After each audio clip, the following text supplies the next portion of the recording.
Hola, buenas noches a todos. Buenas noches a todas las que se conectan y que nos miran desde el canal de YouTube de Educación Viva, pero también por otros medios y otras redes sociales. Pues me presento, soy Lili Guerrero, soy licenciada en Pedagogía, soy mamá educadora en el hogar desde hace 8 años y también doy difusión a la pedagogía de Charlotte Mason hace 3 años a través de Educación Viva. Este grupo de formación en el hogar nace en el 2021. Es el tiempo en el que algunas mamás nos juntamos para crear un espacio para nuestro crecimiento personal, para compartir nuestros procesos. Este año, el año 2023, lo dedicamos para un reto de lectura en el que pretendemos leer 12 libros, un libro por mes durante este año. Y bueno, este sería nuestro tercer libro, es nuestra tercera reunión.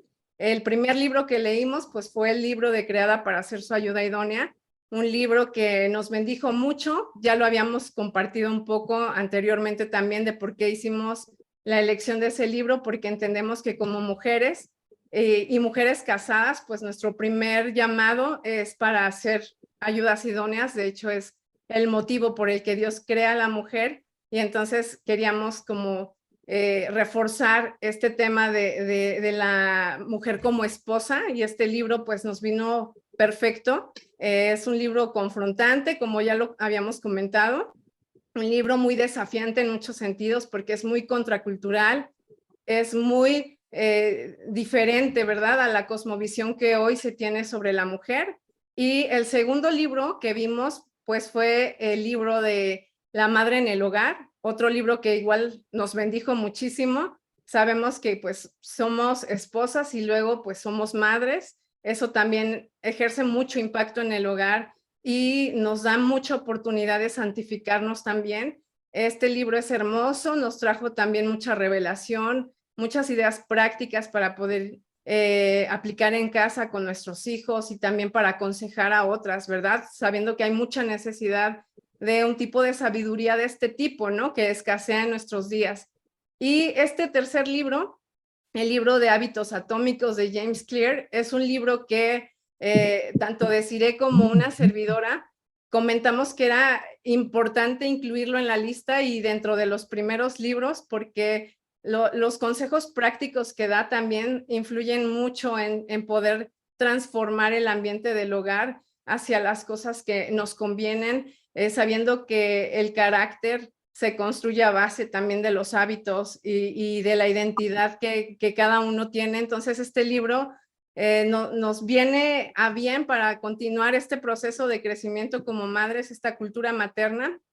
Y, y bueno, en ese sentido, yo no quiero dar ahora mucho preámbulo del autor, porque para ello hay algunas mamás que me van a apoyar con la presentación, con la exposición de este libro. La verdad es que hicieron un trabajo muy bonito y yo espero que de la misma manera que a mí me emociona, también puedan recibirlo, recibir toda la bendición de ver el conocimiento teórico de una manera tan visual, en lo que una mamá convencional como tú, como yo, podemos experimentar desde la sencillez de lo que implica entender por qué, ¿no? Ya comentaba en la mañana en otro grupo que es muy fácil ver lugares o ver muchos sitios plagados de consejos sobre cómo formar hábitos, tips para crear buenos hábitos, incluso listas de buenos hábitos, pero entender el por qué, eso, el por qué, el cómo sucede, el cómo opera la mente, cómo ocurren todos estos procesos naturalmente, es un entendimiento que nos lleva a otro nivel, ¿no? A un nivel de aplicación que es pues más cercano, más fácil incluso para nosotras. Entonces, este libro de este autor tan conocido, ¿verdad? Este libro tan popular y tan vendido también, pues ha llegado a nosotros y ha cambiado mucho de la mentalidad que teníamos seguramente sobre todo ese trabajo tan desafiante, que sobre todo en la pedagogía de Charlotte Mason, pues vemos la relevancia, la importancia, pero no tenemos como las pautas tan desarrolladas como ya pasa en este libro. Entonces, pues ya no quiero dar más preámbulo, voy a presentar a Laura Ospina, que nos va a apoyar a hablar sobre la introducción del libro, sobre el autor, un poquito del autor también, para dar inicio a la exposición del libro y de los siguientes capítulos en los que otras mamás de la misma comunidad, del mismo grupo de formación, nos apoyarán a exponer. Entonces, te doy la bienvenida, Laurita. Por favor, compártenos de esta primera parte. Buenas noches, mi nombre es Laura Ospina. Tengo 2 niños de 3 y 5 años. Soy madre educadora en el hogar. Conozco de la pedagogía Charlotte Mason desde hace 2 años. Hoy les estaré hablando de la introducción al libro y un poco de la historia del autor, como también escribió el libro. James Clear nos habla de un accidente que tuvo el último día de su primer año de bachillerato. Un bat de béisbol lo golpeó en su rostro y ocasionó lesiones, no solamente a nivel físico, sino en su cráneo. Debido a la gravedad del accidente, los médicos se vieron en la obligación de inducir un coma en James. Cuando se dieron cuenta de que James podía respirar por sí mismo, los médicos decidieron eh, quitarle el coma inducido y James empezó a percibir las consecuencias del accidente, como eran la ausencia del olfato, su memorización, perdón, y también sus funciones motoras.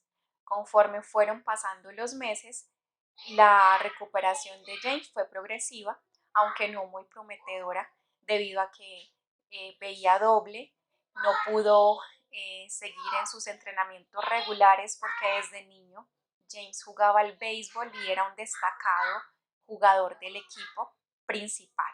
Entonces, esto ocasionó que James se incentivara a poder destacar nuevamente como deportista y logró que en el tercer año de bachillerato pudiera ser parte del equipo, aunque no era tomado a consideración como en los años anteriores debido a que por su accidente estaba dentro del grupo de los novatos. También nos cuenta un poco acerca de su recuperación, cómo progresivamente sus funcionalidades se fueron normalizando y aunque su recuperación fue difícil, regresó al campo de béisbol un año justamente después del accidente. Él cuenta que fue doloroso debido a que, como les mencionaba, siempre había sido parte de las ligas profesionales y una de las consecuencias del accidente fue que sus funciones motoras se vieron afectadas, lo que ocasionó que no hiciera más parte, sino de los equipos de novatos o de, de, las, de los que se quedan en la banca, por decirlo de esta manera.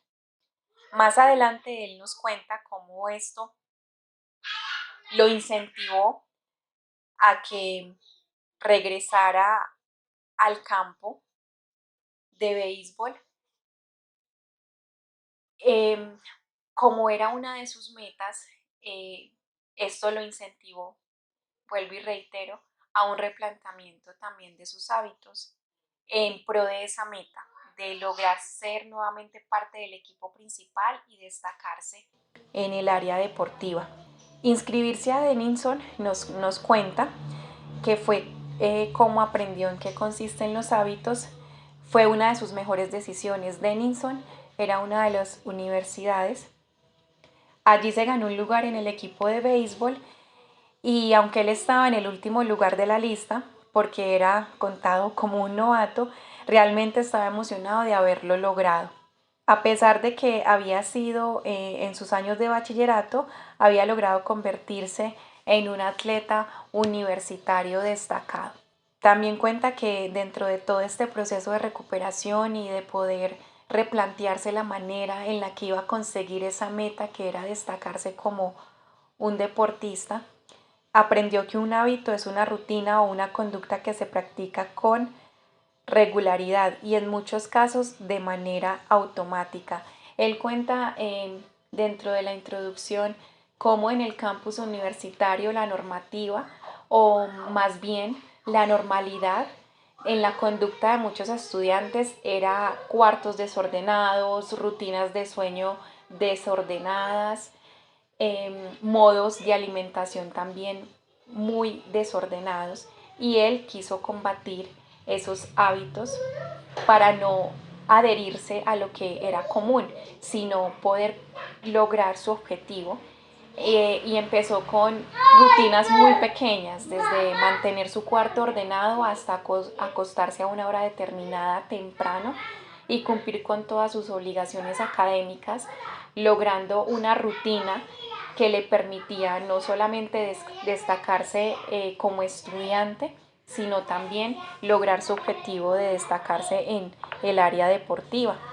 Más adelante él nos cuenta que un hábito bien en una buena consecución logra desarrollar nuestro propio hábito, nuestro propio potencial.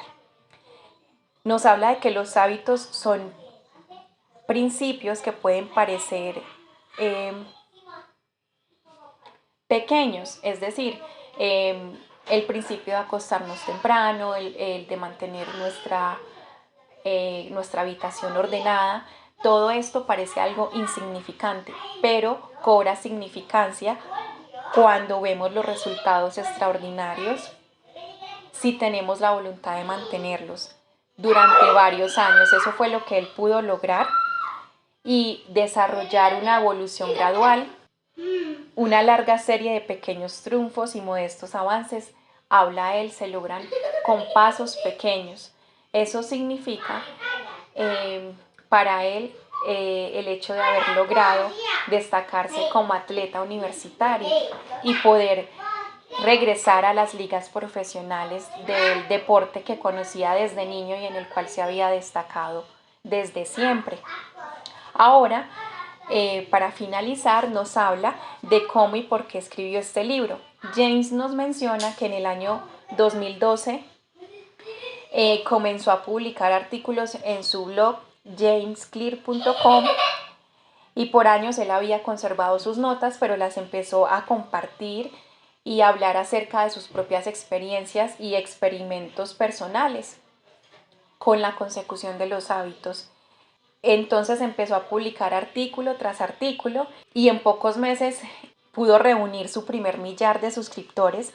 Para el 2013 ese número había crecido a 30,000 personas y en el 2014 esa lista creció exponencialmente hasta alcanzar los 100,000 suscriptores. Todo esto logró que su sitio web fuera uno de los más leídos en boletines informativos. En 2015 nos cuenta que alcanzó los 200,000 suscriptores y firmó un contrato con Penguin Random House para empezar a escribir la versión en inglés del libro que hoy tenemos. Conforme el número de sus lectores creció, también crecieron sus oportunidades de negocio. En el 2016 sus artículos comenzaron a aparecer regularmente en publicaciones de gran prestigio como Time, como la revista Times y Forbes. Estos textos increíblemente también llegaron a manos de entrenadores de equipos pertenecientes a la NFL, Liga Nacional de Fútbol, y a la NBA, Asociación Nacional de Básquetbol. También equipos y asociaciones como la MLB, Liga Mayor de Béisbol. Todas estas instituciones comenzaron a conocer de su trabajo y a compartirlo con sus jugadores. Para el año 2017 lanzó Habits Academy, la principal plataforma de entrenamiento para organizaciones e individuos interesados en desarrollar mejores hábitos para su vida y sus negocios.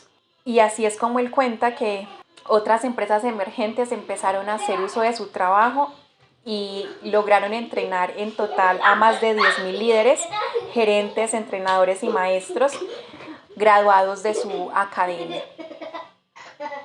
Mientras él daba los últimos toques a este libro durante el 2018, James Clear .com estaba recibiendo millones de visitas y casi 500.000 personas estaban suscribiendo a su boletín informativo cada semana. Él dice que todas estas recompensas o logros que alcanzó no los esperaba, fueron situaciones que sobrepasaron sus expectativas.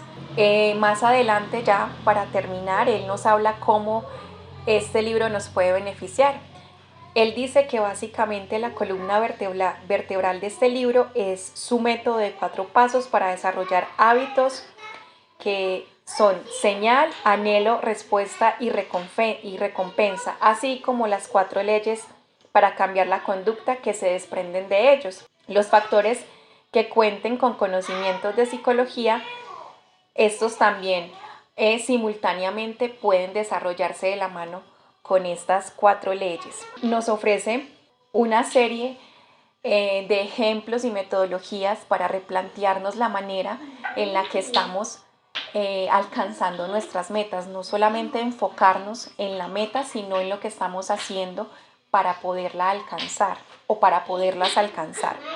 Él dice que las 4 leyes de cambio de conducta nos ofrecerán una nueva manera de concebir nuestros propios hábitos y debemos tener en cuenta que la conducta humana siempre está modificándose. Esto es básicamente lo que nos ofrece el libro. Conforme vayamos avanzando en los demás capítulos que expondrán las mamás, entenderemos de todo lo que nos habla James en esta introducción y cómo ese accidente provocó un antes y un después en su vida. Muchas gracias. Buenas tardes, chicas. Para las que no me conocen, yo soy Becky, de San Felipe, Baja California. Tengo una pequeñita de 5 años con la que tengo 1 año haciendo la pedagogía de Charlotte Mason. Y sin más preámbulo, pues a mí me tocó la primera parte, que es la de los principios fundamentales. ¿Por qué los pequeños cambios generan una gran diferencia? Los principios fundamentales se dividen en 3 partes. El primero es el sorprendente poder de los hábitos atómicos. El segundo, la manera en que tus hábitos moldean tu identidad y viceversa. Y la parte 3, por último, cómo construir mejores hábitos en 4 sencillos pasos. La primera parte de el sorprendente poder de los hábitos atómicos. Para empezar, vamos a definir lo que es hábito y lo que es atómico. Un hábito es una rutina o práctica que se realiza de manera regular, una respuesta automática a una situación específica. Un átomo es una cantidad extremadamente pequeña de una cosa, la unidad más pequeña y irreductible que forma parte de un sistema mayor. Lo primero que vamos a ver aquí es que James hablaba sobre agregación de ganancias marginales. Es una filosofía que aspira a alcanzar un pequeño margen de mejora en todo lo que se hace, es decir, mejorar tan solo el 1% de todos los aspectos de nuestra vida. Al principio no hay mucha diferencia en hacerlo uno mejor o peor, pero conforme pasa el tiempo, esa diferencia tiene un gran impacto en el resultado final. Pocas palabras, las ganancias marginales podrían ser pequeñas victorias o pequeñas derrotas. Tus hábitos actúan de forma acumulativa a tu favor, en tu contra. ¿Esto qué quiere decir? Lo que empieza como una pequeña ganancia o una pérdida insignificante se acumula con el tiempo y se convierte en algo grande. Los hábitos son un arma de doble filo. El tiempo magnifica el margen entre el éxito y el fracaso y va a multiplicar aquello que repetimos con frecuencia. Algo más que explica él es sobre la meseta del potencial latente. ¿En qué consiste realmente el progreso? Solemos suponer que el progreso se da de manera lineal y ascendente. Por lo menos esperamos que suceda rápido. En la realidad, los resultados de nuestros esfuerzos suelen tomar tiempo y retrasarse. No es sino meses o incluso años cuando nos damos cuenta del verdadero valor de todo el trabajo que hemos realizado. Esto puede tener como resultado un abismo de desilusión, un punto en el que la gente se siente descorazonada tras haber puesto semanas o incluso meses de trabajo duro sin experimentar ningún resultado aparente. Sin embargo, su trabajo no se desperdició, tan solo se acumuló. No es hasta mucho tiempo después cuando el verdadero valor del esfuerzo previo es revelado. Si somos lo suficientemente persistentes, llega un punto donde rompemos la meseta del potencial latente, es decir, donde el nuevo hábito comienza a dar resultados por encima de nuestras expectativas y con un crecimiento que se muestra exponencial en adelante. Como pueden ver ahí en la imagen, miramos la línea que dice lo que piensas que va a ocurrir y cómo va transcurriendo el tiempo. Y la meseta del potencial latente no es lo que pensamos que va a ocurrir, es lo que realmente sucede. Por eso les decía que si somos lo suficientemente persistentes, llega un punto donde el nuevo hábito comienza a dar resultados por encima de nuestras expectativas. Lo siguiente es que nos recomienda que nos olvidemos de las metas y nos concentremos en los sistemas. ¿Qué es una meta? Una meta es el resultado que quiero obtener y un sistema es el proceso que voy a seguir para obtener ese resultado. ¿Qué pasa cuando nos concentramos en las metas?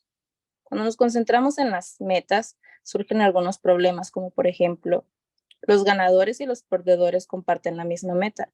Lo único de diferencia que hay entre ellos es el sistema que siguieron para obtener sus resultados. El segundo problema, alcanzar una meta consiste únicamente en un cambio momentáneo. Un ejemplo, James ponía un ejemplo, imagina que estás en una habitación y que tu habitación está completamente sucia.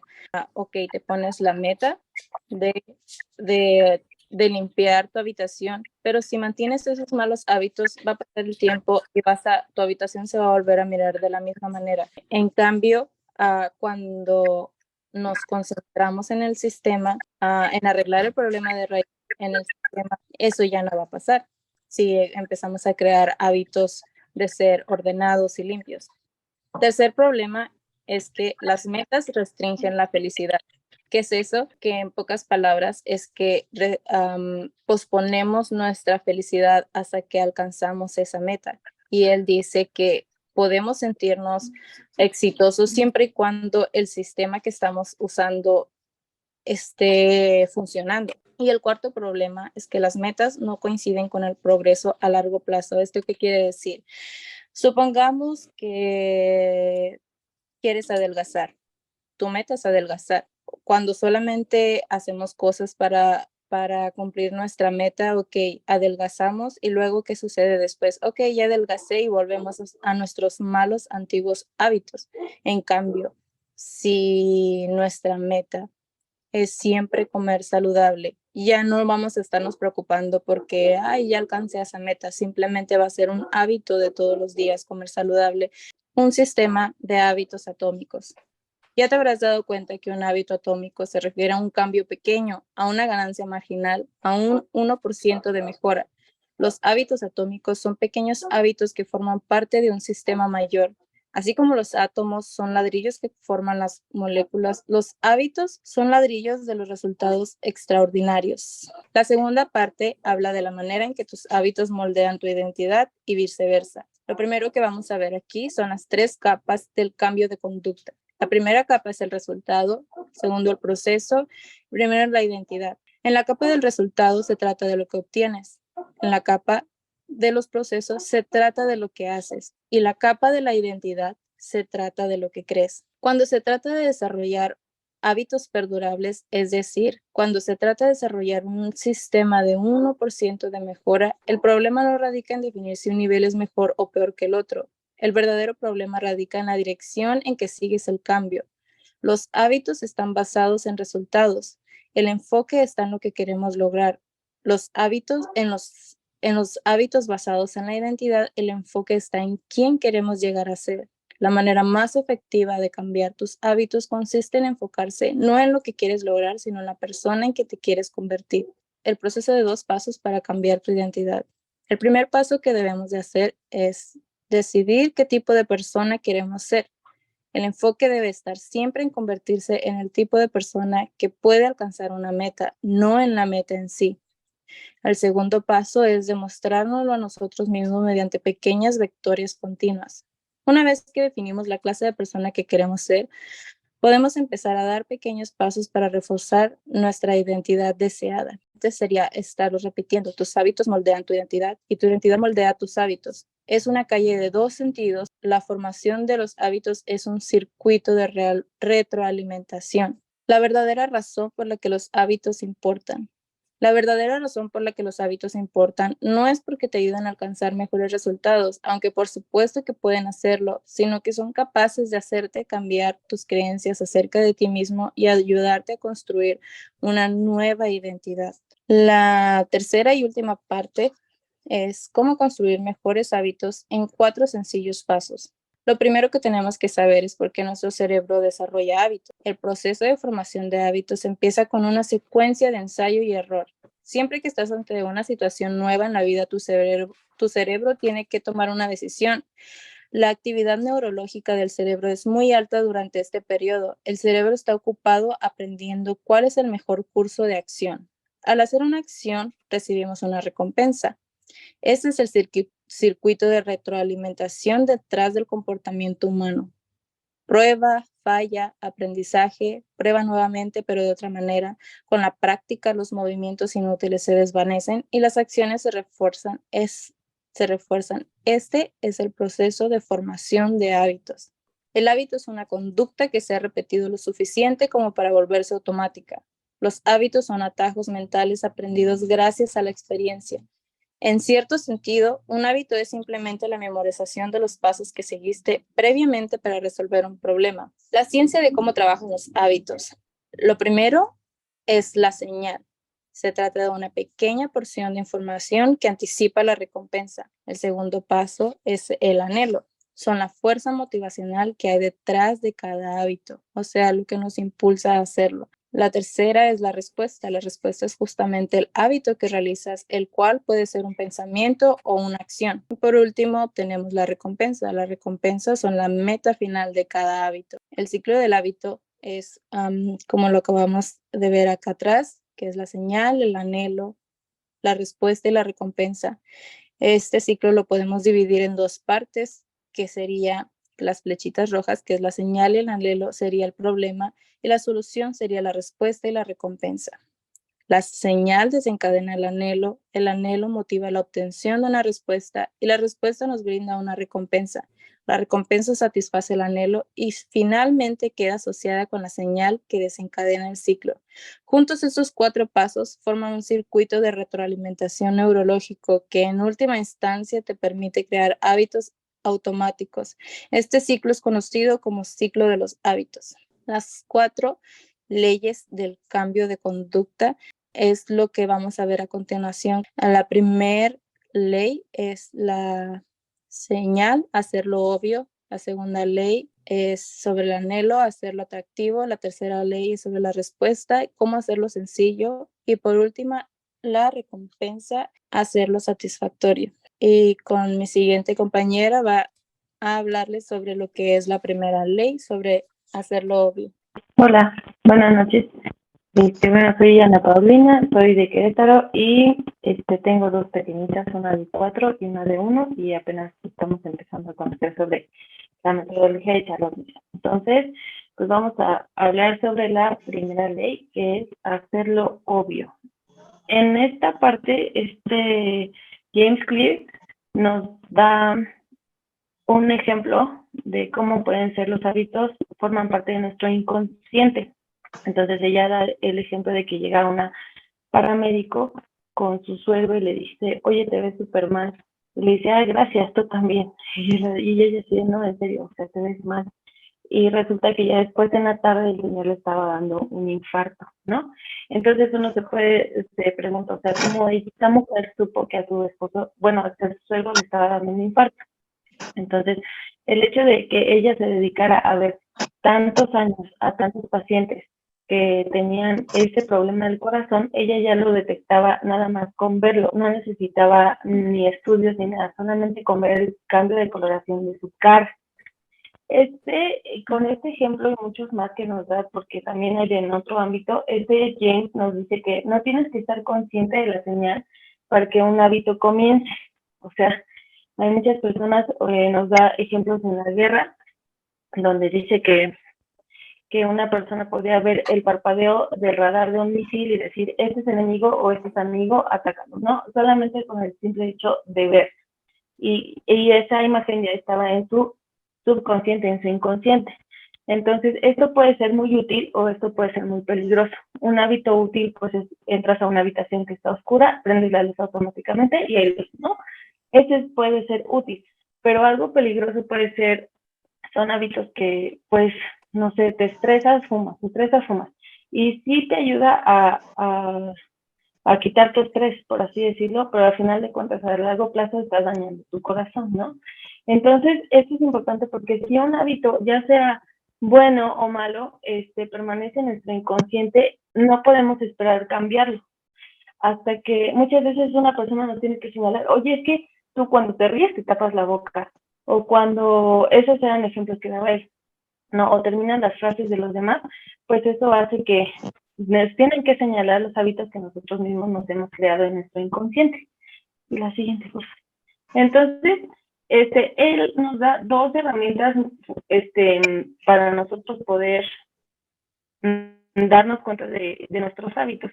Uno se llama Pointing and Calling, que es apuntar y nombrar, y otro que se llama registro de hábitos. Él también nos dice que estamos tan acostumbrados a hacer lo que siempre hemos hecho que no nos detenemos a preguntarlo si lo que estamos haciendo es lo correcto.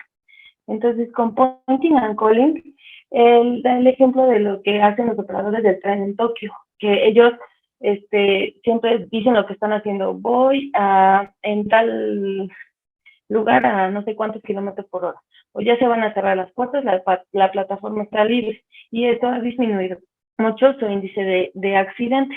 Entonces, él también da el ejemplo de que, por ejemplo, su esposa cuando sale de casa siempre dice, traigo las llaves, traigo mi celular, traigo a mi esposo. Entonces, eso son hábitos que se hacen para no olvidar, por ejemplo, las personas olvidadizas. Eso también hace que nuestros hábitos inconscientes se vuelvan conscientes. Y otra herramienta que él señala es el registro de hábitos. El registro de hábitos es anotar todo lo que hacemos en un día, desde el principio hasta el fin.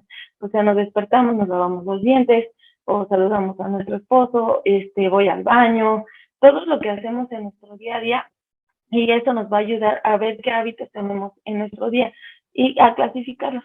Al clasificarlo nos dice que los tenemos que clasificar como buenos o malos, pero él menciona que no hay hábitos buenos o malos. Sirve para resolución de problemas, ¿no? Entonces, si tu problema es que estás estresado y tú comes por estrés, entonces ese es un hábito que a la larga es malo porque no beneficia a tu salud, pero está solucionando el problema inmediato. Entonces, él hace una serie de preguntas que tú tienes que hacer. Si eso, para tú saber si son hábitos buenos o malos, tienes que decir, bueno, este hábito me va a hacer que yo sea la persona que quiero ser o no. Entonces, dependiendo de la respuesta que tú te des, puedes verla como positiva o negativa.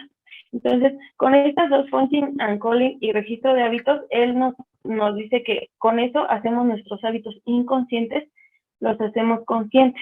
La mejor manera de comenzar un nuevo hábito. Después de esto, él nos da un ejemplo de un estudio donde a un grupo de personas los quieren hacer ejercicio, ¿no? Los quieren motivar para hacer ejercicio. Pero se dan cuenta de que la motivación no es el todo de un hábito. Se tiene que, no solamente, o sea, cuando uno está motivado dice, ok, hoy voy a hacer ejercicio, pero si no se pone la hora o el tiempo o en dónde, entonces esa motivación que tiene puede fallar porque pueden pasar muchas cosas y al final de cuentas no haces ejercicio, o lo haces 3 días y el cuarto ya no. Entonces, él dice que la mejor manera de que nosotros comencemos un hábito, aparte de hacerlo consciente, es que tenemos que hacer la intención de implementación, en donde una persona va a hacer un plan específico que va a determinar cuándo y en dónde se va a realizar un nuevo hábito, y eso va a incrementar las probabilidades de éxito. Por ejemplo, dice, yo me voy a levantar y voy a hacer ejercicio a las 7 de la mañana en mi sala, ¿no? Por ejemplo, en un video de YouTube. O voy a ir al gimnasio y voy a hacer ejercicio. Y cuando nosotros tenemos un plan de el tiempo y el lugar, es más probable que hagamos nuestro hábito. Y la otra es la acumulación de hábitos, y que para eso también nos sirve nuestro registro de hábitos. Dice que nos va a dar claridad de nuestro hábito. La regla es yo haré un hábito a las que es el tiempo en tal lugar, ¿no? Y nos da unas pautas que siempre debemos de iniciar, si podemos, el primer día de la semana, el mes o el año, porque eso nos va a dar mayor motivación y mayor esperanza a lograrlo. Debemos de ser específicos, porque si no somos específicos, se va a desviar el propósito de nuestro hábito. Y en cuanto a la acumulación de hábitos, él nos describe el efecto Diderot. El efecto Diderot es donde, por ejemplo, tú compras una falda y dices, ay, ya compré mi falda. Ah, pero me falta mi blusa. Entonces compras la blusa. Ay, pero me faltan mis zapatos. Ah, compro los zapatos. Ay, pero no tengo collas. Entonces vas comprando. Entonces a eso lo implementa a los hábitos. Entonces la ley de estos nuevos hábitos es que al terminar un hábito que ya tienes bien puesto, empiezas el siguiente o empiezas el nuevo. Entonces se vincula una conducta deseada con un hábito que ya existe. Después de hacer ejercicio, me puedo poner mi pijama y puedo ver la tele. Es, por ejemplo, descansar o me puedo relajar. O después de tomar mi café, voy a meditar 10 minutos. En cuanto a lo siguiente de que la motivación está sobrevalorada, el ambiente es a menudo más importante. Se refiere a que, da el ejemplo de los soldados que estaban en Vietnam, que la mayoría de los soldados en Vietnam eran adictos a la heroína. Entonces, cuando en Estados Unidos se dieron cuenta de eso, dijeron, no, y como no sabían nada sobre los hábitos y la drogadicción, ellos pensaban que al momento de regresar a Estados Unidos iban a tener el mismo patrón de hábitos de heroína. Pero se dieron cuenta que la mayoría de las personas dejaba de drogarse porque ya no se encontraban en el ambiente de guerra y de amigos y amistad y en un lugar donde se distribuía esa droga. Podemos estar nosotros bien motivados, no sé, a bajar de peso, pero abrimos el refrigerador y lo primero que vemos es un pastel gigante, ¿no? Y dices, uy, bueno, pues ya me lo voy a comer para que no se eche a perder, ¿no?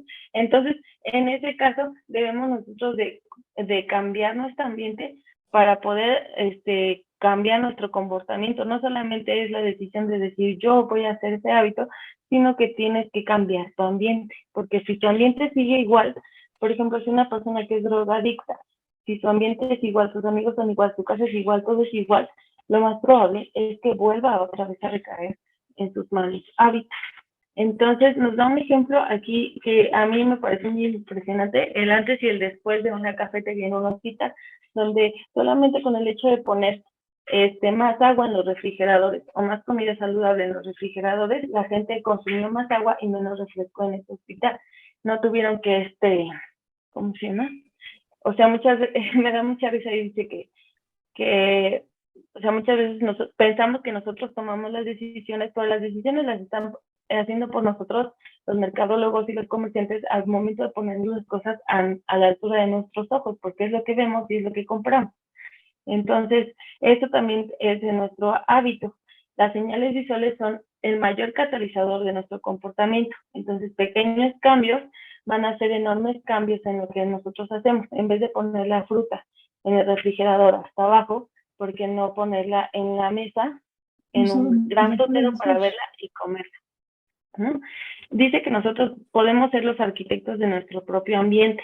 Cuando las señales que desencadenan algunos hábitos son sutiles, son fáciles de ignorar. Si nosotros queremos que un hábito sea gran parte de nuestra vida, tenemos que convertir esa señal en una gran parte de nuestro ambiente. Él mencionaba que en cuanto a neuronas sensoriales, donde tenemos más está en los ojos. Entonces, si nuestro ambiente, lo que vemos es cambiado, nuestros hábitos también. Pero no nos podemos poner el hábito de leer si el librero está escondido hasta allá y los libros quién sabe dónde están. O no podemos nosotros dejar de jugar con videojuegos si la consola está ahí conectada, nada más le picas y ya te pones a jugar. Entonces, a eso se refiere con que nosotros debemos ser el arquitecto de nuestro propio ambiente. Esta frase me gustó mucho. Sé el diseñador de tu mundo y no solamente un consumidor dentro de él. Y por último, en el capítulo 7 dice el contexto de la señal. Una conducta no se define por los objetos en el ambiente, sino por la clase de relación que establecemos con ellos. Hace el ejemplo de una persona que fumaba y que cabalgaba y que estaba con una amiga. Dejó de fumar muchos años y dejó de cabalgar. A la siguiente vez que cabalgó, dice que se le antojó un cigarro. ¿Por qué? Porque ya estaba asociado su hábito con lo que hacía y con quién estaba. Entonces debemos de encontrar esas asociaciones para nosotros también cambiar el contexto y poder cambiar también la señal. A una persona que no es que no le gusta apostar, pues va a escuchar el sonido de las monedas o de las apuestas y va a decir, pues es ruido de fondo. Pero a una persona que tiene ese mal hábito, le van a dar ganas.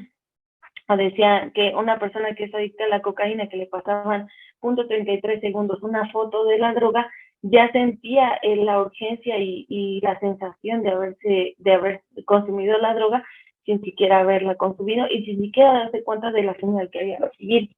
Entonces, los hábitos pueden cambiarse de manera más sencilla en un nuevo ambiente y debemos evitar mezclar el contexto de un ambiente con otro. Por ejemplo, si nosotros nos ponemos a contestar cosas del trabajo en el sillón, pero también en el sillón vemos la televisión, o sea, no podemos mezclar ese mismo contexto de nuestra vida con un hábito que nosotros queremos formar. Entonces, también decía, bueno, oye, es que yo vivo en un huevo, ¿qué hago? Entonces tienes que separar los lugares en donde estás para poder cambiar tu ambiente. O sea, no tienen que ser cambios así, no, te tienes que mudar a una residencia con un cuarto para cada cosa, sino dentro de tu mismo ambiente, de tu misma casa, delimitar en dónde se trabaja y en dónde se come, en dónde se estudia, en dónde es donde quieres tú formar el hábito. Y el secreto del autocontrol. Esto me llamó mucho la atención. Las personas con mayor autocontrol son las que pasan menos tiempo en situaciones que son tentadoras y son las que menos tienen que usarlo. Entonces, entre menos tú tengas que autocontrolarte, más vas a progresar en tu hábito. La gente más disciplinada es la que tiene un ambiente más disciplinado. Y el autocontrol es una estrategia a corto plazo y no va a servir para largo plazo. O sea, si enfrente tienes la tentación, por ejemplo, de comer papitas, ¿no? Ya a mí me encantan comer papitas. Pero si yo voy al supermercado y siempre me compro mi bolsota de papitas, pues siempre voy a tener ahí en mi alacena papitas y siempre voy a estar comiendo papitas. Entonces, si mi hábito es ya no comer papitas, pues ya no compres papitas, ¿no? Dice que los malos hábitos son autocatalíticos. Entonces, por ejemplo, si tú te sientes estresado y comes por estrés, y comer por estrés te va a causar más estrés, entonces vas a seguir comiendo por estrés, entonces se autoalimentan los malos hábitos. Y una parte que dice él para eliminar un mal hábito es, en vez de hacerlo obvio, como es para hacer un nuevo hábito, lo tienes que hacer invisible. Entonces, por ejemplo, lo de las papitas. Si ya no quieres comer papitas, pues que ya no haya papitas en tu casa, ¿no? Si ya no quieres jugar tanto videojuego 3 horas, pues desconecta el Xbox y guárdalo en un lugar donde te cueste más trabajo ir a sacar el Xbox y conectarlo. Entonces, haz ese mal hábito que quieres quitar, hazlo invisible y con eso vas a reducir la exposición a la señal que lo está causando. Hola chicas, buenas noches. Mi nombre es Keila y también soy de Baja California Norte. Tengo 4 pequeñitos y acabamos de comenzar con esto de la filosofía de Charlotte Mason. En este caso les voy a hablar sobre la segunda ley, que es hacerlo atractivo. Si quieres aumentar las posibilidades de que una conducta ocurra, entonces necesitas hacerla atractiva. Pero ¿cómo logramos que un hábito sea irresistible? Entre más atractiva es una oportunidad, más son las posibilidades de que se convierta en un factor de formación de hábitos. En este caso, el autor nos daba el ejemplo sobre la alimentación, ¿no? Que es muy fácil obtener una mala alimentación hoy en día porque se nos facilita ir a la tienda o comprarlo. Anteriormente, él menciona que nuestros ancestros cazaban su comida, recolectaban sus frutas, sus verduras. Ellos no sabían cuándo volvían a comer lo mismo, así que ellos comían lo más que podían. Y cuando tenían que cazar, un ejercicio excesivo, ¿no? Hoy en día, la industria alimenticia se ha enfocado mucho en qué hacer para que sea agradable para nosotros y de esta manera consumirlo más. Él ponía el ejemplo de la pizza porque tiene la orilla crujiente y el quesito pues suave, y la combinación de esto hacía que nuestro cerebro quisiera más, ¿no? Uy, qué rico, qué delicioso. Asimismo con las galletas Oreo, el extremo chocolatoso, tan crujiente y la cremosidad por dentro, combinados hacía una sensación que hacía que nuestro cerebro quería más y más y más. Y conforme más comíamos, podíamos aumentar la cantidad que consumíamos o que ingeríamos. Los hábitos son un circuito de retroalimentación causado por la dopamina. ¿Pero qué es la dopamina? La dopamina es un neurotransmisor que está presente en diversas áreas del cerebro. Es esencialmente importante para la función motora del organismo.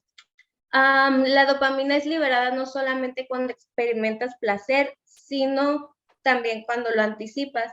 Por ejemplo, él mencionaba que cuando un jugador de apuestas se emocionaba más al saber que iba a jugar, que iba a apostar, ¿no? Y igual un fumador se emocionaba desde antes, incluso desde que miraba la cajetilla de cigarros, esto era lo que liberaba la dopamina en él. Uno de los primeros temas sobre esto es usar la vinculación de tentaciones. Vincula una acción que quieras hacer con una acción que necesitas hacer. El autor aquí en este caso nos presenta una fórmula de acumulación de hábitos más la acumulación de tentaciones. Por ejemplo, después de un hábito actual que tenemos, yo haré el hábito que necesito y después del hábito que necesito, yo haré el hábito que quiero. Por ejemplo, después de tomar mi café por la mañana, mencionaré una cosa que sucedió el día anterior y por la cual estoy muy agradecido. Eso es lo que necesito.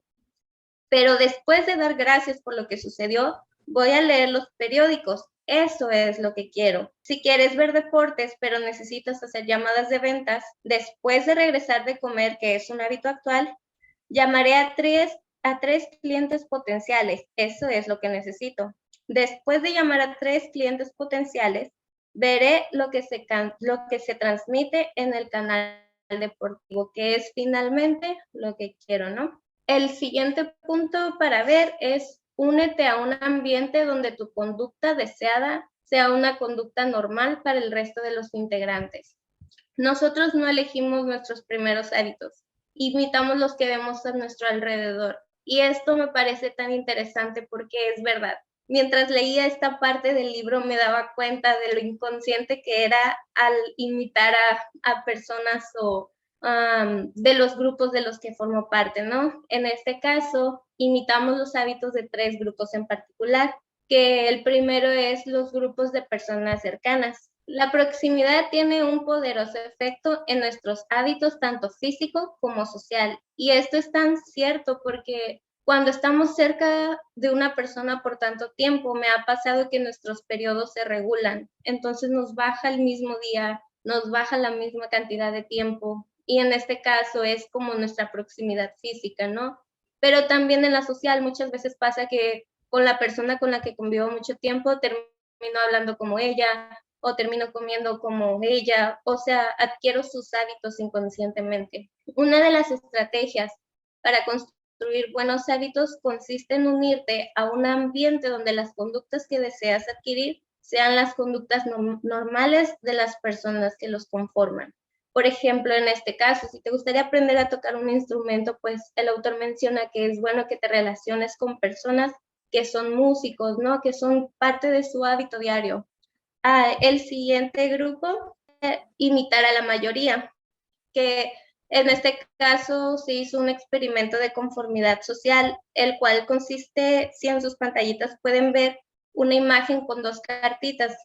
La primera carta es una línea. El psicólogo que realizó este experimento pedía que las personas eligieran cuál de las 3 letras es la que más se parece a la línea principal. En este caso, la línea correcta es la C, pero si alguien más decía que era la B, entonces los demás pensaban, ok, sí, tal vez puede ser la B, porque era lo que la mayoría hace. A veces estamos tan inseguros de nosotros que tendemos a imitar a los demás grupos o a las demás personas para poder encajar bien, ¿no? Porque el autor menciona que cuando estás en un lugar donde tú eres distinto o tus hábitos son distintos a los que ellos practican, es difícil encajar. Entonces nosotros buscamos eso, encajar con la mayoría y por lo regular tendemos a hacer los hábitos que ellos tienen. El tercero es imitar a los poderosos. Imitamos a las personas exitosas porque deseamos tener éxito. Y esto es muy cierto, ¿no? Hace un tiempo miraba una serie donde las personas en los suburbios tenían sus jardines y ellos competían por ver quién tenía el jardín más bonito. Entonces, dentro de este grupo social, todos tenían sus jardines hermosos. Para mí, todos los jardines eran, wow, preciosos. Sin embargo, para ellos siempre había un rango y querían más y querían más, porque como ven a una persona exitosa, pues por ende ellos mismos desean ser exitosos también, ¿no? Todos los seres humanos persiguen el poder, el prestigio y el estatus. El siguiente tema, que es crear un ritual de motivación. Haz algo que disfrutes mucho inmediatamente antes de realizar un hábito que sea difícil. En este caso viene la inversión de la segunda ley, o sea, hacerlo poco atractivo. El autor daba un ejemplo de que estaba él con un grupo de personas y todas las personas fumaban. Entonces, él le preguntaba a una de estas personas que cómo es que había empezado a fumar y él le respondía, siempre que estás con alguien que fuma, te da la curiosidad por hacerlo también. Entonces, así es como empiezas. Tú ves que fuma algo y sientes la curiosidad y pues fumas tú también. Para poder dejar de fumar, el autor le pregunta que cómo lo logró y él le dice que leyó un libro y en este libro sucedía lo siguiente, que es la inversión de la segunda ley, hacerlo poco atractivo, o sea que cambiaba su forma de pensar. No era que él se estaba haciendo un favor al dejar de fumar, porque el cigarro es malo, o sea, el cigarro dañaba tus nervios, entonces no puedes tomar una decisión con tus nervios dañados, ¿no? Entonces, tú crees que estás renunciando a algo, pero no estás renunciando a nada porque los cigarros no hacen nada por ti. Tú crees que fumar es algo que necesitas hacer para socializar, pero no es así. Tú puedes socializar sin fumar. Tú crees que fumar alivia el estrés, pero no es así. Fumar no calma tus nervios, al contrario, los destruye, que les comentaba hace un momentito.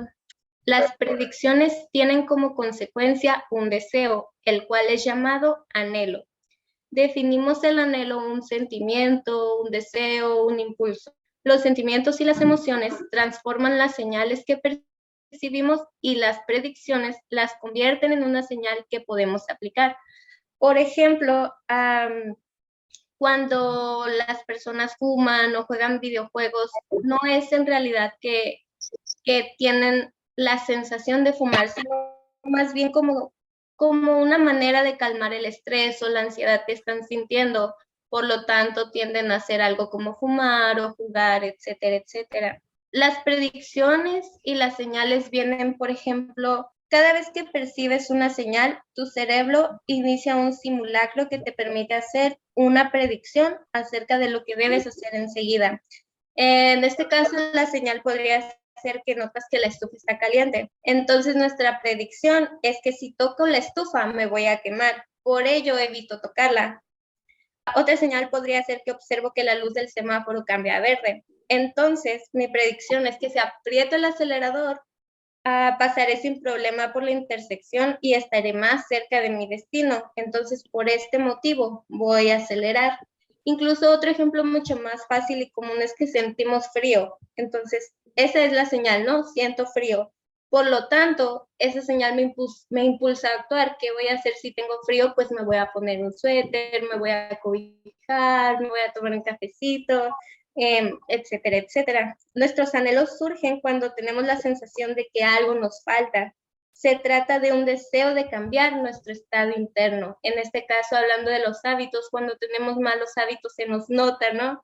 Ya sean nuestros hábitos alimenticios o nuestros hábitos de ser ordenados o desordenados. Es algo que se nos nota, por lo tanto tenemos el anhelo de cambiarlo y es cuando tomamos la decisión de hacerlo. Pero, ¿cómo reprogramo mi cerebro para que disfrute de los hábitos difíciles? Pues podemos lograr que los hábitos difíciles sean más atractivos si aprendemos a asociarlos con experiencias positivas. ¿Qué quiere decir esto? Que podemos cambiar el deber por el hacer. En este caso habla como un pensamiento distinto, ¿no? Por ejemplo, yo debo levantarme mañana temprano. En este caso, ¿qué debo hacer? ¿Cómo reprogramo mi cerebro? Pues entonces puedo cambiar las palabras. Mañana tengo la oportunidad de levantarme temprano. y esto hace que quiera hacerlo. Por ejemplo, debo cocinar para mi familia, suena como cansado, ¿no? Pero si yo digo, mañana tengo la oportunidad de cocinar para mi familia, entonces eso hace que me motive un poquito más y que por ende yo quiera hacerlo con una mejor actitud. Pasamos de ver las conductas como cargas y las convertimos en oportunidades. Me gustó mucho este ejemplo que menciona el autor. Dice que en una ocasión escuchó la historia de un hombre que usaba una silla de ruedas. Cuando le preguntaron si era difícil para él estar confinado a usar la silla, él respondió, no estoy confinado a usar mi silla de ruedas. Gracias a ella soy libre. Si no fuera por la silla de ruedas, estaría condenado a vivir acostado y jamás podría salir de mi casa. Ese ejemplo me dejó con la boca abierta, sinceramente, porque es real. Simplemente se trata de cambiar la manera en la que vemos las cosas. No es sencillo, pero sí podemos reprogramar nuestras predicciones. Podemos transformar un hábito difícil en un hábito atractivo. Y por lo tanto quiero cerrar esta segunda ley con esta conclusión que dice, los hábitos son atractivos cuando los asociamos con sentimientos positivos y son poco atractivos cuando los asociamos con sentimientos negativos. Crea un ritual motivacional haciendo algo que disfrutes mucho justo antes de realizar un hábito que te cuesta trabajo. Y eso sería todo por mi parte. Muchas gracias. Hola, buenas noches. Mi nombre es Sandra. Tengo 2 hijas de 6 y 2 años. Estoy conociendo de la pedagogía de Charlotte Mason. Bueno, para continuar vamos a seguir con la tercera ley, que es hacerlo sencillo. Bueno, el primer punto es que avancemos despacio, pero no demos marcha atrás. Y bueno, aquí el autor nos describe un ejemplo en el que está un profesor de fotografía y tiene a su grupo y lo divide en el lado izquierdo y el lado derecho. El lado izquierdo lo va a calificar cuantitativamente. Me parece que 100 fotos es una A, 90 B y así se va según el número de fotos. El lado derecho lo va a calificar cualitativamente. De ese grupo se espera que saquen una foto perfecta. Tiene que ser una sola foto, pero tiene que ser muy original. Pues para sorpresa de muchos, el grupo que tuvo las mejores fotografías fue el lado izquierdo, que fue el grupo que fue evaluado cuantitativamente. Ellos estuvieron haciendo muchísimas tomas, estuvieron probando con diferentes luces, con diferentes ambientes, en diferentes espacios, y pues ellos querían alcanzar la calificación, entonces hicieron muchísimas fotografías. En cambio, el lado derecho que solo hicieron especulaciones porque solo tenían que haber entregado una foto, entonces pues realmente no se adentraron a hacerlo, ¿no? Para empezar, lo que tenemos que hacer es actuar. Hay una diferencia muy grande entre ponernos en marcha y actuar. Cuando nosotros nos ponemos en marcha, planeamos, establecemos estrategias y estamos aprendiendo. Ahí pues a lo mejor estamos viendo que pues tal vez queremos bajar de peso, pues vamos a conseguir un libro para bajar de peso o alguna dieta. En cambio, actuar es la clase de comportamiento que nos produce resultados. Cuando nosotros estamos actuando, vamos a obtener resultados. Y bueno, esa es la diferencia entre ponerse en marcha y actuar. La verdad es que nosotros, cuando decimos que nos ponemos en marcha, lo estamos haciendo porque tenemos miedo al fracaso. A lo mejor sí queremos hacerlo, pero lo vemos muy grande y decimos, bueno, voy a leer este libro porque pues quiero conocer sobre nutrición. Y bueno, no es malo planear, no es malo. Lo malo es que estamos tan enfrascados allí en la planeación, en querer hacerlo y realmente no actuamos.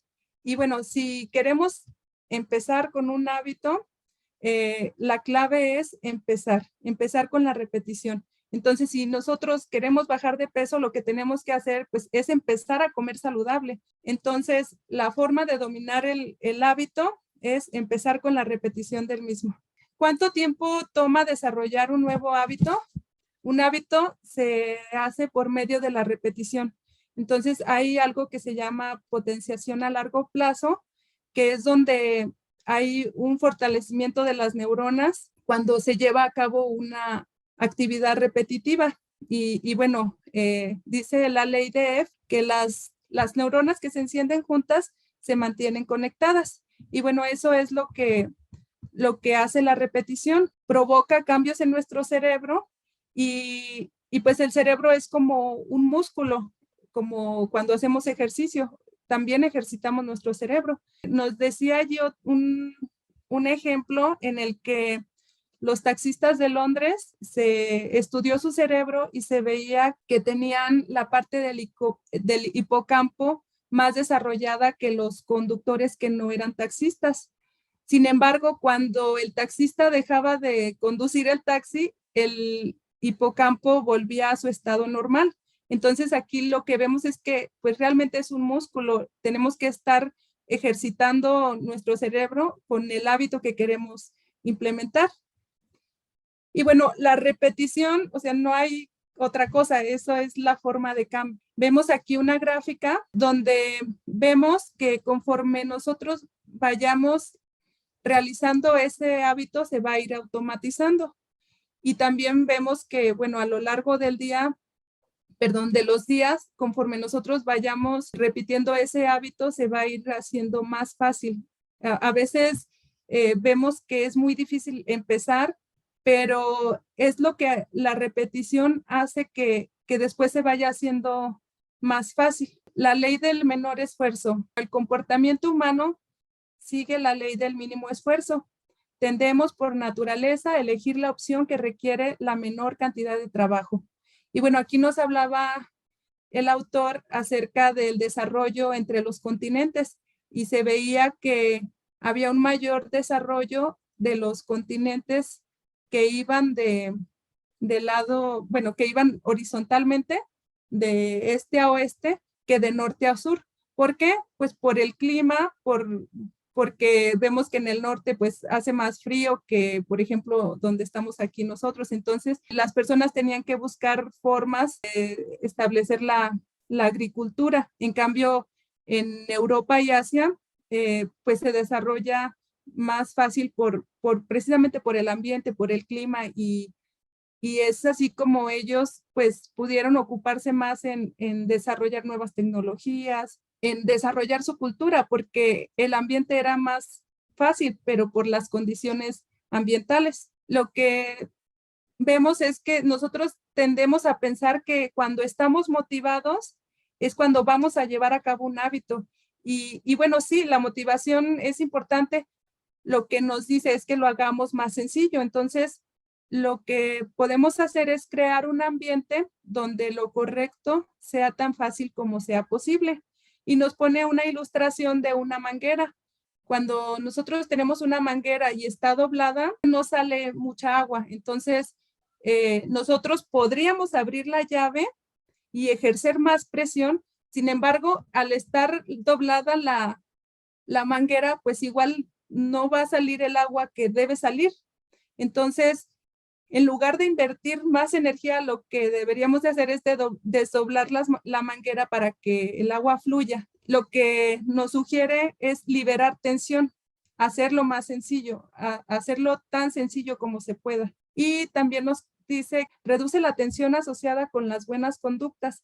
Cuando la tensión o resistencia es elevada, los hábitos son difíciles. Como veíamos, tal vez tenemos la meta, no corremos, pero digo, bueno, voy a ir a un maratón. Y pues la verdad esa es una meta súper grande, ¿no? Entonces ahí pues debemos empezar por algo más pequeño, como empezar a correr a lo mejor 10 minutos, ¿no? Otra sugerencia que nos da es que preparemos el ambiente para su uso futuro. Aquí también nos daba una ilustración en donde una persona se decía perezoso proactivo porque después de utilizar su habitación, la dejaba completamente ordenada, ponía el control en su lugar, las cosas tal cual donde tenían que estar.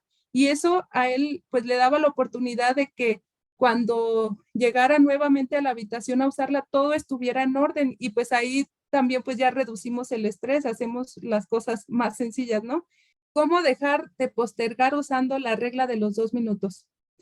Los hábitos se pueden completar en unos cuantos segundos, pero siguen impactando nuestra conducta durante minutos e incluso horas después. Los hábitos son como las rampas de entrada a las vías de alta velocidad. Vemos aquí esta ilustración donde estamos pensando, ay, quiero leer el libro. Bueno, voy a ver el celular por 1 minuto. ¿Y qué pasa? Que ese minuto se vuelven 20 minutos o media hora. Entonces, el tan solo hecho de haber dado entrada a ese minuto ya nos hizo perder muchísimo tiempo, ya perdimos el tiempo valioso que pudimos haber invertido en otra actividad de valor, como leer el libro, ¿no? Entonces, es muy importante el tiempo que, pues el primer tiempo que asignamos, porque en nuestro día a día tenemos momentos decisivos que nos pueden llevar a un día bueno o a un día malo. Todos los días tomamos elecciones. El momento decisivo es el que nos va a llevar a tomar una decisión para que nuestro día sea exitoso o para que tengamos un mal día. Y bueno, como se ve aquí en la imagen, o sea, aunque tomemos una mala decisión, después podemos tomar una buena y así, pero todo se trata de decisiones. Y veíamos, por ejemplo, hoy en la reunión de las mamás de lo de Charles Mason, que a veces en los niños como que no debemos darles tantas elecciones, sino que nosotros irlos guiando en ese tipo de decisiones que ellos no tienen que tomar, porque la verdad es que podemos tener un día totalmente fracasado, ¿no? Si nos dejamos llevar pues por nuestros deseos. Y bueno, para esto nos sugiere el autor la regla de los 2 minutos. Estos 2 minutos también nos permiten tener un ritual que dé paso al hábito y más posibilidades de alcanzar logros cuando nosotros hacemos rituales con nuestros hábitos. Entonces, si queremos correr un maratón, el hecho de ponernos los tenis, salir de casa, realmente lo que tenemos que hacer es fácil el inicio. Y si queremos parar a los 2 minutos, pues lo podemos hacer. Pero también ya cuando estamos o llevando a cabo el hábito, a veces decimos, pues ya estoy aquí, ¿no? Ya me sigo con lo que estoy haciendo. Y ponía allí el ejemplo de una persona que empezó a ir al gimnasio solo 5 minutos, 5 días a la semana. Y esa era su meta, solo 5 minutos y quería bajar de peso. A las semanas dijo, bueno, pues ya estoy aquí, ya me quedo haciendo más ejercicio, ¿no? Y eso es como, pues, dar pie a que se establezca el hábito. Al cabo de unos años, esta persona sí logró bajar bastante de peso debido a ese hábito, pero de inicio él solo lo hacía 5 minutos. Otra cosa importante de la regla de los 2 minutos es que nos permite que vayamos creando esa identidad que queremos. A lo mejor no soy lectora, pero pues el hecho de ir leyendo una sola página, o sea, no voy a decir que a lo mejor un capítulo completo, pero una página, pues ya me va a ir creando esa identidad. Ya que tenemos bien establecido el hábito, ya podemos pensar en crecer en ese hábito. ¿Cómo hacer inevitables los buenos hábitos e imposibles los malos hábitos? Bueno, para esto tenemos la inversión de la tercera ley del cambio de conducta, que es hacerlo difícil.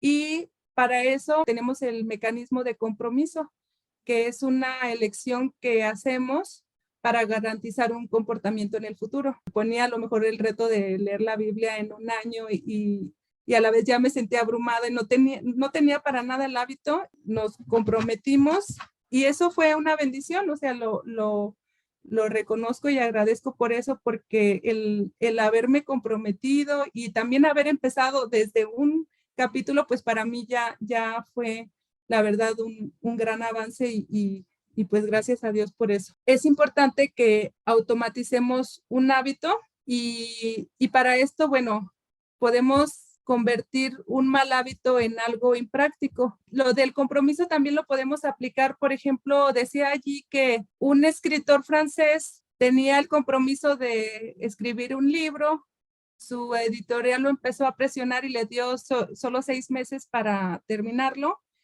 y pues sí se sintió demasiado presionado el escritor, que lo que hizo fue dar toda su ropa a alguien más para que se la llevara y solo quedarse con un camisón. Entonces él de alguna forma ahí se comprometió a pues no salir para poder dedicarse a lo que tenía que hacer. Allí usó un mecanismo de compromiso. Otra cosa que podemos hacer es automatizar esos mecanismos de compromiso. Nos da un ejemplo de que eliminemos aplicaciones que nos quitan demasiado tiempo, o que bloqueemos la electricidad al módem para que se corte la electricidad y el módem se apague durante la noche, y esa es la hora de dormir para todos. Cuando queremos tener un comportamiento apropiado, podemos usar la tecnología a nuestro favor. Por ejemplo, decía allí que para las inversiones podemos utilizar, ahorita hay muchas aplicaciones en las que nosotros podemos programar que las inversiones se hagan automáticas, y ya no es algo que nosotros tenemos que pensar, sino que ya está allí y se va a hacer en automático. Muchas gracias. Ok, vamos a ir por la cuarta ley. Bueno, mucho gusto, soy Bonnie desde Colombia con 2 chiquitines de 8 y 5 añitos, educando en casa. Bueno, y gracias por la oportunidad de estar aquí compartiendo. La cuarta ley es hacerlo satisfactorio. Somos más proclives a repetir una conducta cuando la experiencia es satisfactoria. Para esta ley, el autor nos contaba de una experiencia que tuvieron en África, en la cual estaban intentando que las personas se lavaran las manos más a menudo. Todas las personas a las cuales, con las cuales tenían contacto decían que era muy importante lavarse las manos, pero no era un hábito. Así que introdujeron un jabón con un rico olor, y esto hizo un cambio total en el hábito de lavarse las manos.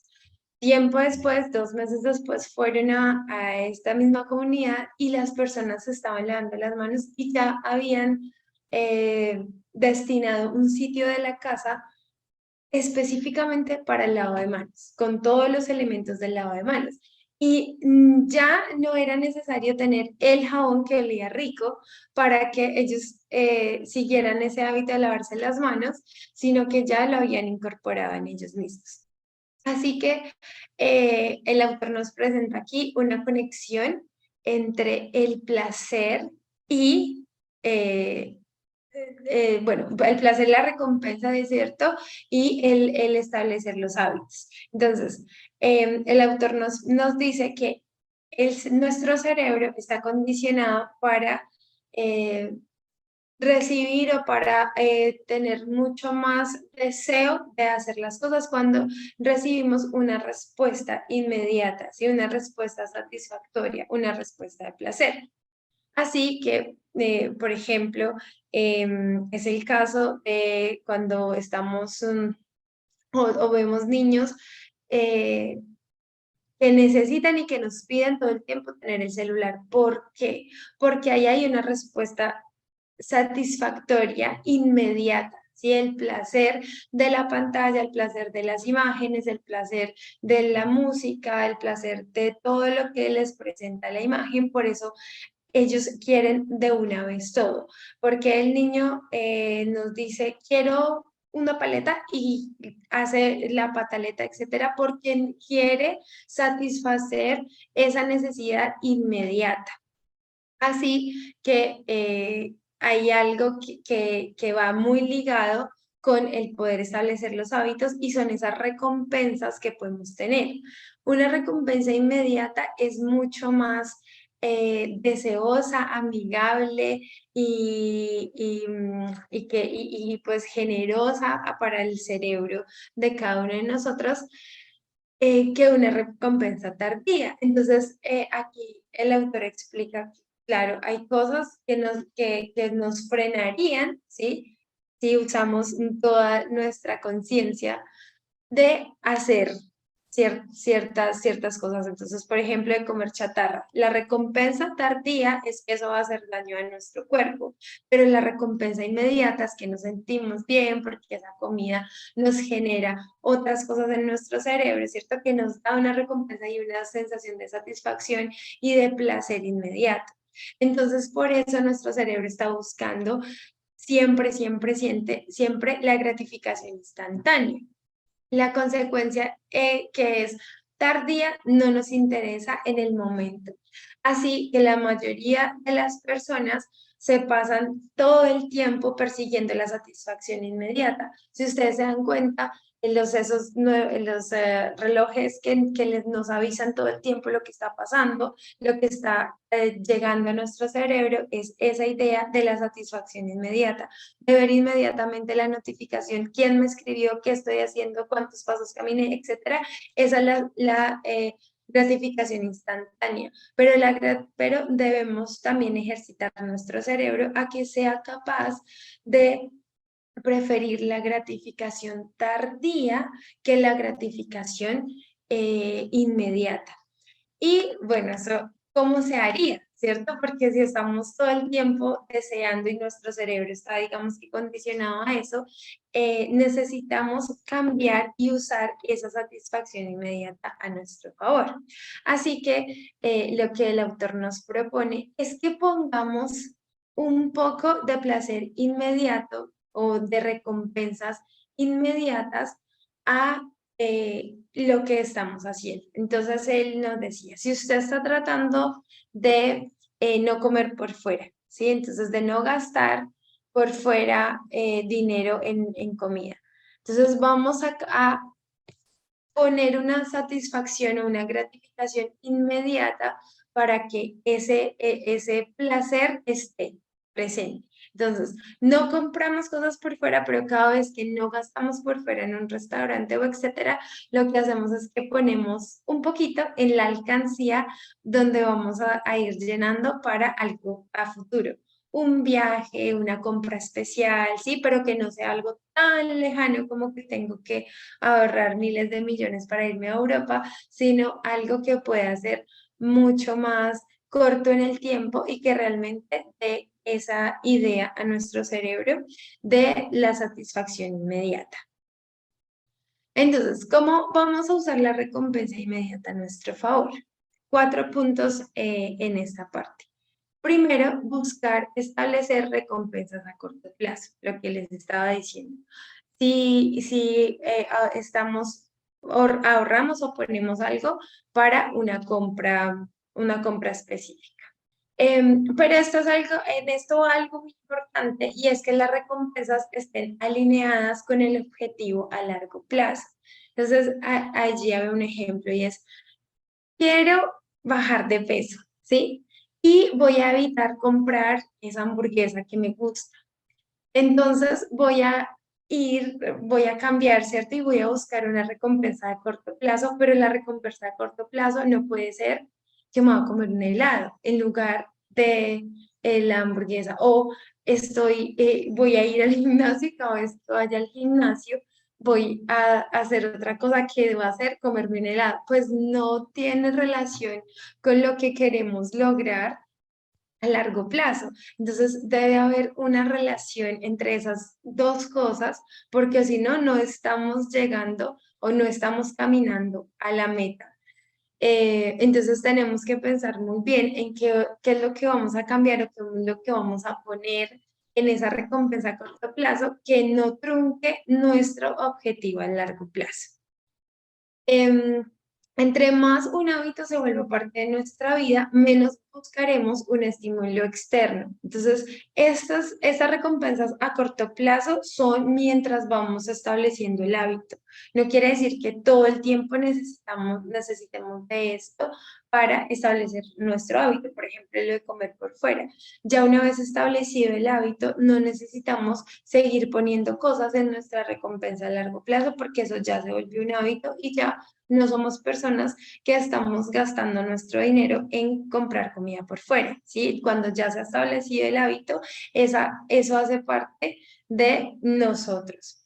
Y no vamos en busca de la recompensa, sino de la identidad, lo que el autor nos hablaba en la primera parte del libro, que no es que estemos estableciendo hábitos por ir llenándonos, o sea, ser personas llenas de hábitos, ¿cierto? Sino que estamos buscando construir una identidad. Entonces, ¿qué identidad estoy buscando construir en mí? Entonces, de una persona saludable, una persona que se cuida, una persona que cuida a su familia con la alimentación, con el ejercicio, etcétera. Esa es mi identidad, ¿sí? No que yo estoy estableciendo tal cosa para llegar a ser esto, no, yo ya lo soy y por eso esto, esta búsqueda de hacerlo satisfactorio va en que la recompensa, no estamos buscando la recompensa, ¿cierto? Como le decimos a los niños también, no es que no vas a hacer tal cosa en casa por buscar la recompensa, porque te compremos o porque te demos o por el premio,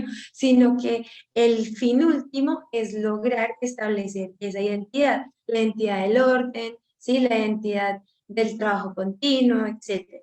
Por último, la misma relación a lo que estamos hablando, el autor nos dice, los incentivos pueden iniciar un hábito, pero la identidad es la que sostiene el hábito.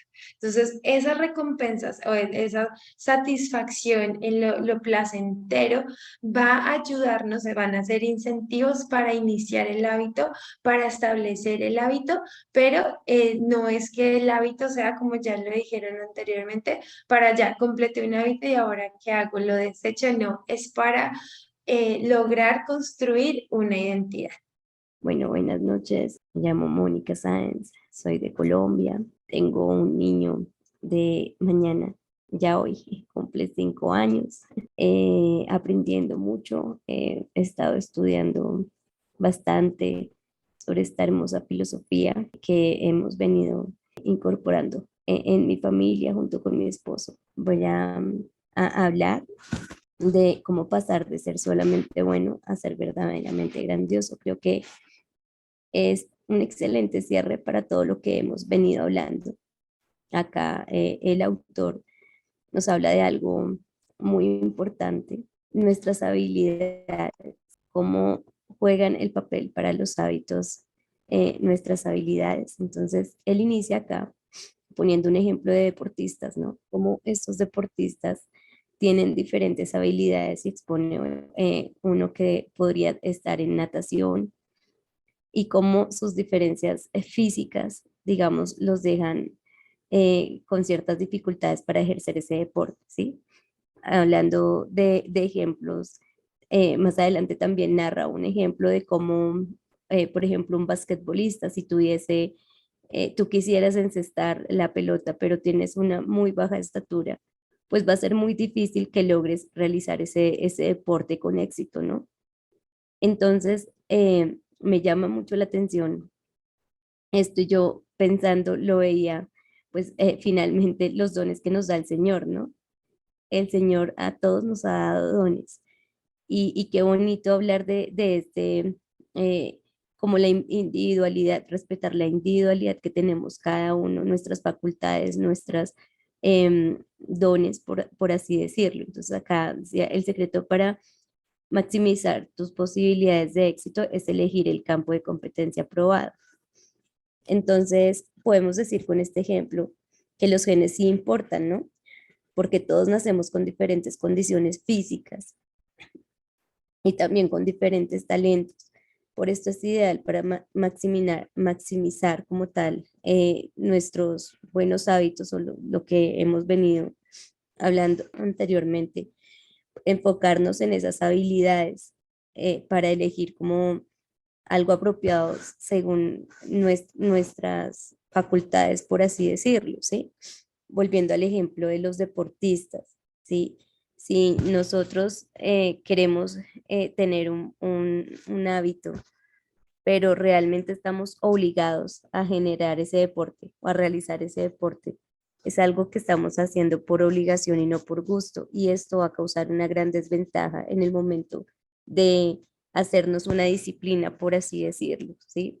Por eso acá es importante lo que él habla de las habilidades que tenemos. Los genes no determinan como tal mi área de oportunidad. Él hablaba acá de un físico que afirmaba que los genes pueden predisponerse, pero no predeterminar. O sea, nos pueden predisponer a nosotros, pero no predeterminar como tal, ¿sí?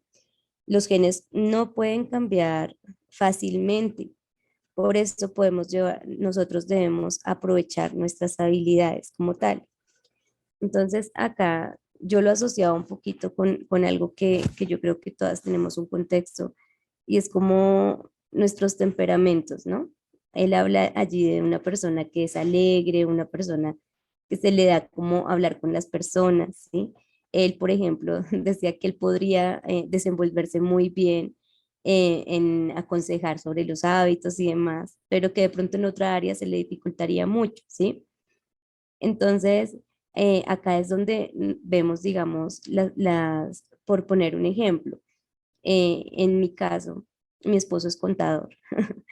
Entonces, a él se le facilita mucho el tema de los mapas, perdón, conceptuales, ¿sí? De las cosas claras. Yo soy muy kinestésica, yo por el contrario, soy más como la de la manualidad con mi hijo, la que le está haciendo las cositas con el cartón, ¿sí? Mi esposo no se sentaría a hacer eso, ¿verdad? Porque él es más de esa habilidad matemática, analítica, ¿sí? Entonces, es como nosotros podemos generar esos hábitos aprovechando nuestras capacidades, nuestro temperamento, nuestros dones, para así llevarlo al éxito, ¿sí? Porque a veces queremos empezar un hábito en algo que ni siquiera tenemos, o sea, conocimiento, no sé, haciendo cálculos matemáticos, por ejemplo, en este ejemplo que estoy colocando yo, pues ahí yo ya quedaría perdida de entrada, porque eso me desanimaría, el hecho de que no es mi fuerte, no tengo idea, no estoy capacitada, ¿sí? Entonces, él nos habla mucho de tener cuidado como en nuestro campo de juego, que sea un campo de juego que sea para nosotros algo motivante, ¿sí? El tener en cuenta que finalmente pues todos tenemos estas diferentes habilidades. Tenemos que tener siempre en cuenta que nuestros genes siempre se van a encontrar operando bajo la superficie de todos nuestros hábitos, que en eso pues también están operando en nuestras conductas, tienen que ver como tal en todo lo que hacemos, ¿sí?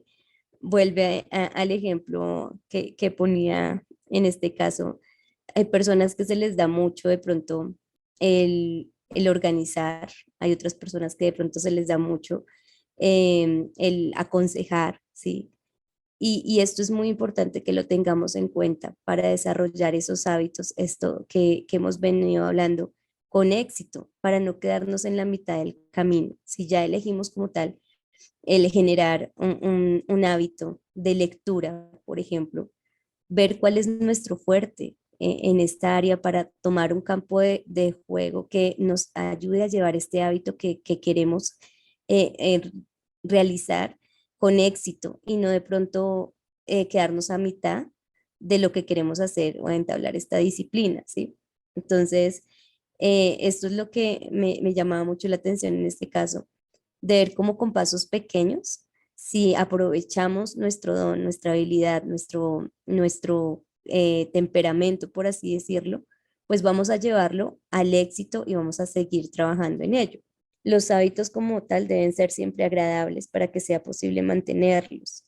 Elegir hábitos correctos va a ayudar a que nuestro progreso como tal sea fácil.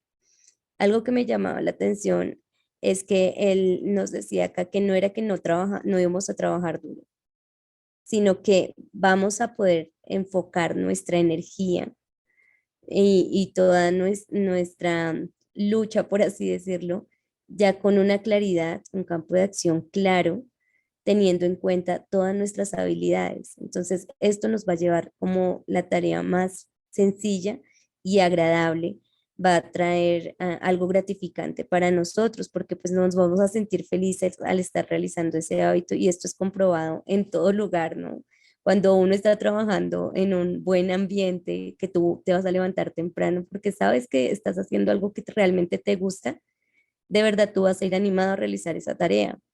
Pero si vemos, yo creo que una de las mayores cosas que notamos en nosotros cuando hacemos algo que definitivamente no nos está generando gusto, pues realmente no lo vamos a lograr, vamos a llegar siempre como tal a mitad de camino.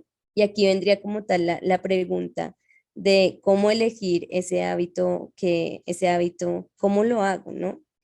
Entonces, él siempre me llamó la atención acá que dice que exploremos en la prueba del error, pero que veamos que sea fácil para nosotros, ¿sí? Desarrollemos fácil, hábitos que funcionen con nuestra personalidad, desarrollemos hábitos que sean de acuerdo a nuestros intereses, ¿sí? Y esto todo desde la exploración. Cada día vamos a seguir explorando, explorando, explorando, que tenga que ver con nuestros intereses, con nuestra personalidad, para llegar allí a nuestra meta. Acá algo que también me llamaba la atención que resalté fue, bueno, nuestros genes no eliminan la necesidad de trabajar duro, como les decía, sino que ya es todo esto que hemos estado viendo a través de este libro. Acá terminando, él lo que nos dice es que dediquemos todo nuestro esfuerzo y todas nuestras competencias y todas nuestras fortalezas para generar ese hábito cuando tengamos, sigue explorando, tengamos como tal esa ruta clara de esto realmente me hace feliz, esto lo voy a lograr porque fui diseñada de esta manera y se me va a hacer mucho más fácil poner en práctica mis capacidades para cumplir mis metas y asimismo voy a estar contenta con mis recompensas. Eso sería como lo que vi, que trabajar duro en esas cosas que siempre pues se nos van a hacer más fáciles en el sentido no fácil de que no requiera nuestro esfuerzo, sino que ya tenemos como tal un camino trazado según nuestra persona, en quiénes somos. Buenas noches a todas. Mi nombre es Cindy Sánchez de Colombia, contadora de profesión y pues ahorita dedicada al hogar. Tengo un bebé de 1 año y medio. A mí me tocó la parte del apéndice y pues el autor primero nos habla de qué podemos leer a continuación. Entonces nos invita a que nos podemos suscribir de manera gratuita a atomyhabits.com. Él habla de que él publica gratuitamente artículos semanales en los cuales pueden acceder y pueden enfocarse en temas de los negocios y pues como tal de la crianza directamente para los padres. Pues para finalizar, hace como una pequeña reseña de las lecciones de las 4 leyes. Entonces vemos cómo las va dividiendo. Va la fase del problema y después viene la fase de la solución. En la fase del problema vemos lo que es la señal, todo lo que estimula nuestros sentidos, principalmente la vista, a todo lo que nosotros asociamos con alguna señal, lo cual nos genera un anhelo y una necesidad de cambiar nuestro estado actual. Esto nos lleva a la acción, dando como respuesta ese pensamiento o acción para ejecutar. Y ya pues viene la recompensa como el resultado, la meta que alcanzamos.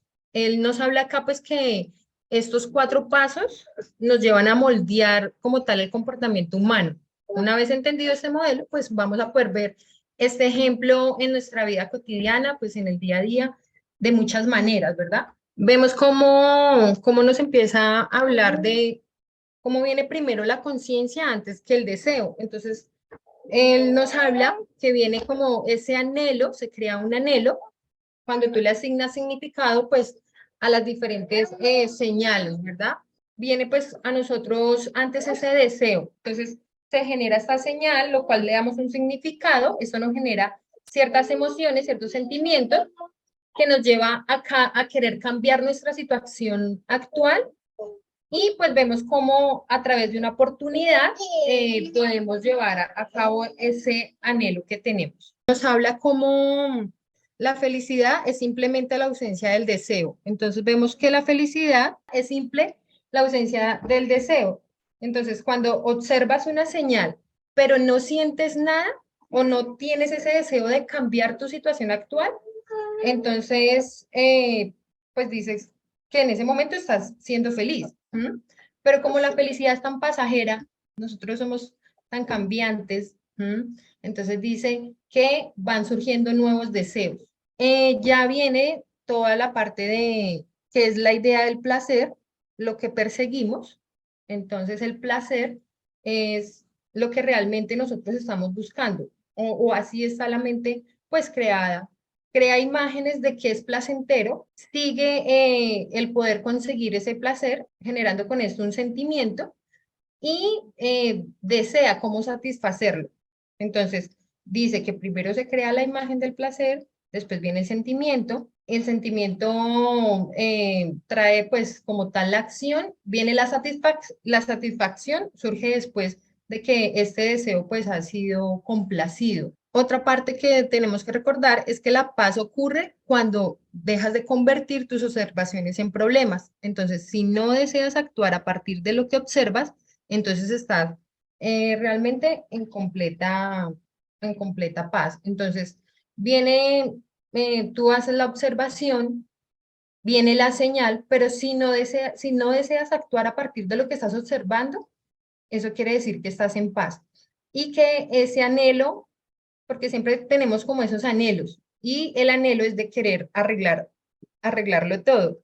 Entonces, si viene la observación, pero no surge ese anhelo o esa necesidad de arreglar nada, pues ahí es cuando realmente estás como en esa armonía o en esa paz. Dice que con un porqué suficientemente grande puedes superar cualquier cómo. Entonces dice desde que tú tengas una motivación y un deseo que sea lo suficientemente grande, ese es el porqué por el cual tú vas a estar actuando. Y pues tú vas a poder llevar a cabo la acción, así sean los obstáculos más difíciles o, o la situación sea un poco complicada, tú vas a seguir perseverando hasta que consigas pues la meta que quieres alcanzar. También nos habla de que ser curiosos es mejor que ser inteligente.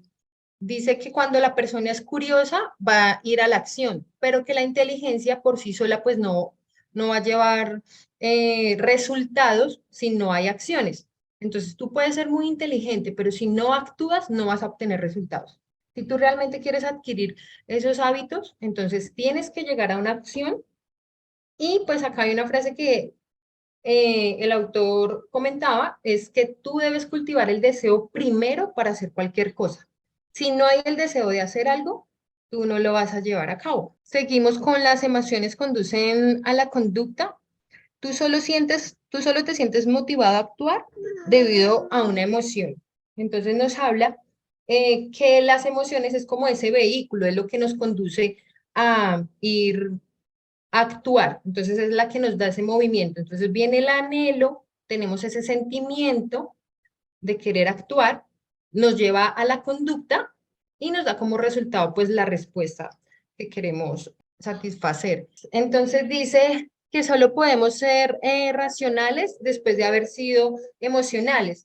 Entonces vemos cómo pues el cerebro actúa primero en cuanto a nuestros sentimientos, tenemos esa anticipación de lo que puede suceder, eso se hace de manera inconsciente, después ya viene la conciencia, que es cuando realmente razonamos y pensamos, pero pues el actor acá decía que tienen que estar sincronizados, tanto los sentimientos para llegar a esos pensamientos, si ellos no están sincronizados, entonces vamos a tener pensamientos ilógicos y emocionales.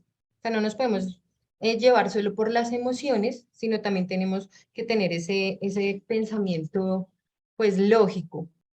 tu respuesta tiende a seguir tus emociones. Entonces, nuestros pensamientos y acciones están enraizadas en todo lo que consideramos atractivo, no necesariamente lo lógico. Entonces, siempre estamos mirando como cuál es nuestro bienestar. Entonces, el autor decía acá que la mayoría de gente cree que la respuesta razonable, pues es aquella que nos beneficia a nosotros, ¿no? La que satisface nuestros deseos, pero no siempre tiene que ser así. Tenemos que tener, o sea, ser neutrales, estar como en esa balanza y basarnos en los datos más que en las emociones. Y más nosotras como mujeres que a veces tendemos mucho a dejarnos llevar por nuestras emociones, los hombres son más racionales. Entonces, si queremos como crear esos buenos hábitos, llegar a las metas a las que queremos llegar, entonces tenemos que ser más neutrales y no dejarnos manejar mucho por nuestras emociones. El sufrimiento dirige al progreso. Entonces el autor decía que la fuente de todo pues es el sufrimiento. Cuando estás pasando por esos momentos difíciles, tú quieres eh, mirar cómo cambias esa situación. Entonces la fuente viene siendo el sufrimiento, lo cual nos lleva al deseo de querer un cambio, que es una acción, y pues vamos a llevarnos, nos va a llevar a avanzar. Entonces decía que así de esa manera es que se han creado nuevas tecnologías, que el hombre ha tratado de llegar más alto, ¿m? Porque es a través del sufrimiento y al querer ser mejor cada día que lo lleva a mirar cómo progresa, cómo se puede superar.